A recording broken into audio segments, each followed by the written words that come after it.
Okay, we are Right. started. So our first section is the interview. And so the first question there is to note one question that prompted a particularly informative response.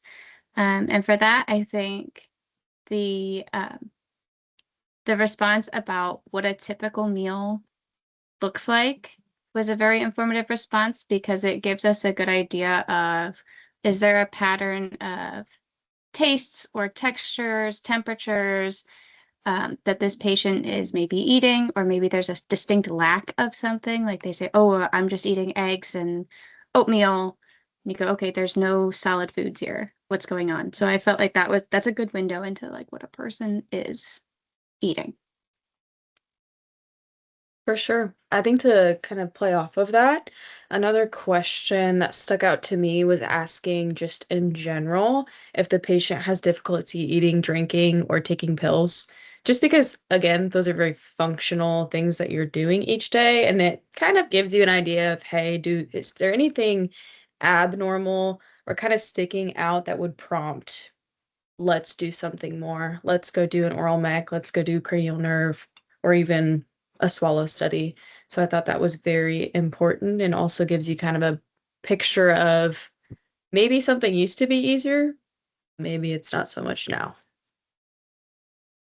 I think one question that, I mean, it stood out to me. I don't know if it was really an informative response because it was just no, but asking about weight change, something I never really thought about to ask, but that is really important question to ask. Um, and I mean, it was an informative response of no, so that shows us that everything is normal and good. Yeah, I I agree. would, I would also have to agree with Charlotte with the what does a typical meal look like for you? I just feel like it kind of gives you more information about the patient's eating habits, food choices, meal frequency, and just like an overall picture of their functional swallowing abilities in their daily lives. For sure. Great. I think it Um, also, sorry, go ahead. last thing too is it depends on, the age of your client, Mm. where they're staying. Are they in a nursing facility? Are they at home? And that kind of paints a better picture of should we be concerned about this moving forward? Mhm, for sure. Our next question is, what's one follow-up question that you would have asked? And I think obviously, our patient didn't raise any concern. So if that were to happen in a clinical interview for someone who's been referred for a swallow evaluation, I might want to follow up with some other questions about orientation or awareness, just like, okay, they're saying they don't have any issues. Are there some other things underlying them saying no that maybe I need to look into further about their cognition? Hmm. For sure. All right. I think we can move on to our oral mech exam. Um, Caitlin, if you want to take over. Yes. So the first question for the oral mech exam was one finding that would influence your clinical decision making. So one finding that I looked at that would influence the clinical decision making would be that the patient did demonstrate normal oral motor structure and function. So that just kind of lets you know that the patient had the physical abilities needed for safe and efficient swallowing. So that would definitely impact the decision making.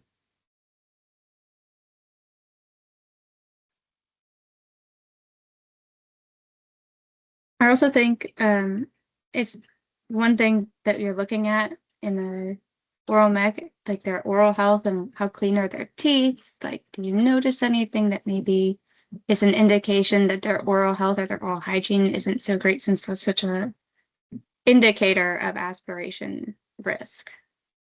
So a good way to just look without directly saying, I'm checking your oral hygiene, because I know it can be kind of like a sensitive topic for some people. Right. I think a big thing there too is with that follow-up on what you would expect to see later on in the food trials based on what you saw in the oral mech, is I think there's kind of a big connection between the oral health and aspiration pneumonia and dysphagia. So again, looking at the client's history, then taking your findings from oral mech and then saying, hey, this might be a problem when we go to do those food and liquid swallow trials. So Just something to think about. Anything else? All right. Okay, so I can take the cranial nerve section. The question is to kind of note any findings that would raise a red flag and how might that influence the food and liquid trials. And I think some big ones, obviously in our video, there was no abnormal findings. But if there was, I think some big ones to highlight would be the trigeminal nerve, so cranial nerve 5. So a lot of that is like the tongue movements against resistance, jaw movements, and I think that's huge because considering like a patient that was not able to move their jaw well, you wouldn't really want to give them like a solid bolus in the food and liquid trial. I feel like that's almost unethical, knowing that they don't have that motor movement, because that does increase risk for penetration or aspiration. And then the second thing I noted would be like cranial nerves 9 and 10, so glossopharyngeal or vagus, just because it makes me think of like the volitional cough response that was in that video. If that patient has a weak cough or can't use that cough reflex, I don't foresee again using like a solid bolus being very responsible on behalf of the clinician if they're not able to, cough it out when they aspirate. I think the facial nerve is also super important, just because you want everything facial wise, like lip closure, oral sensation, and your saliva to be working correctly. Because if not, then you're not going to prep that bolus the right way, and that could cause issues as well. Yeah, I think that kind of covers a lot of big ones for the cranial nerves. So we can jump I into do the have last something to add. section. I have something to Yeah, add. go for it. I also feel like two things for me. One, a red flag, not really a red flag, but the fact that you can't assess the sensory function of the vagus nerve without instrumentation. If there were any other indications that maybe something was going wrong from like a sensory perspective, you might want to say, oh, let's refer for an instrumental like evaluation, just because we just don't have that information.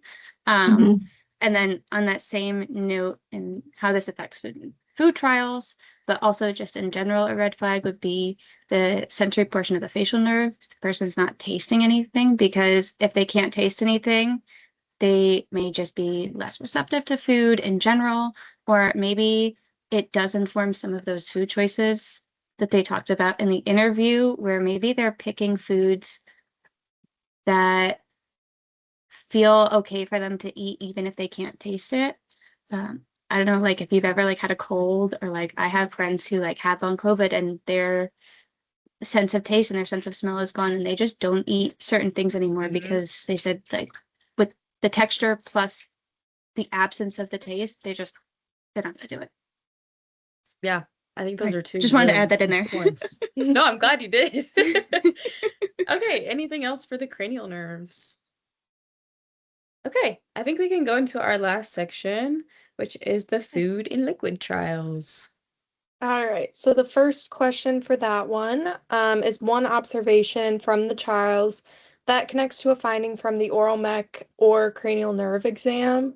And I think in an observation from the food and liquid trials that I think connected to the oral mech and cranial nerve exams was that all of them demonstrated efficient swallowing across everything with oral residue. There was none in the mouth, no coughing, or changes in their voice. So this is normal or oral motor findings, good tongue range with cranial nerve 12, intact lip seal, and normal palatal movement for cranial nerve 9 and 10.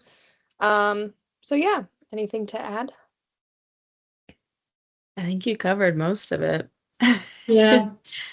I will say that off camera in this exam, the person who was doing the food trials, our patient, did note after we were done that she felt rushed at the end because we had set a pace for doing safe swallowing with the liquid trials at the beginning, and it was fine. But that even though I was looking for those clinical signs for her to swallow, and I was looking for those things, that she still felt pressure to chew faster than normal or to swallow before she felt like she was maybe as safe as she could be, because she Mhm. just felt like I was watching her and that was putting pressure on her. And that's just someone who doesn't even have pathology. So I just felt like that was a clinical comment to add, that there may be some indications for what we're seeing in those trials that are not representative of what the person is really eating like in their daily life. But Right. like Kayleen said, everything was normal, so I wouldn't really recommend an instrumental evaluation after this.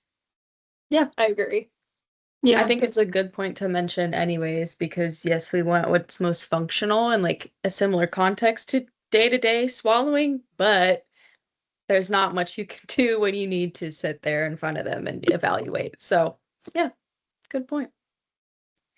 Okay, I think that wraps it up. Thank you, everyone. I'm gonna go ahead and stop the video.